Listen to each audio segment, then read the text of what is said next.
माझं भजनी साहित्याचं दुकान आहे आणि कारखाना पण आहे। कारखाना म्हणलं तर माझ्याकडे 10 ते 15 कारागीर लोक आहेत।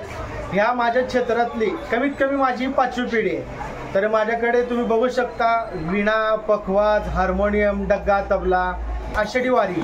तर आषाढी वारीची जय्यत तयारी आम्हाला कमीत कमी 2 महिने करावं लागते। तर 2 महिने जय्यत तयारी करताना जर तुम्ही भजनीचा वीणा बघितला तर त्या वीण्याला कंप्लीट 8 दिवस लागतात। जर तुम्ही पखवाज बघितला तर पखवाज तयार करायला कमीत कमी 4 ते 5 दिवस लागतात।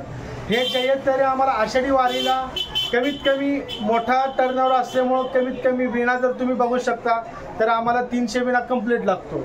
पखवाज तुम्ही बघू शकता तर 200-250 पखवाज लागू शकतो। डग्गा तबला जर बघायचं म्हणतं तर कमीत कमी 100-150 डग्गा तबला आम्हाला विक्रीला लागू शकतो आणि विक्रीचा माल वेगळा तयार करावा लागतो। आणि होलसेल लोक जे येतात बाहेरगावावरून की बाबा आम्हाला एवढं पाहिजे तेवढं पाहिजे त्यांच्यासाठी आम्हाला पण माल वेगळा तयार करावा लागतो। तर त्यांची माल देण्याची तयारी जी आम्हाला 2 महिने अगोदर तयारी करावी लागते सगळी।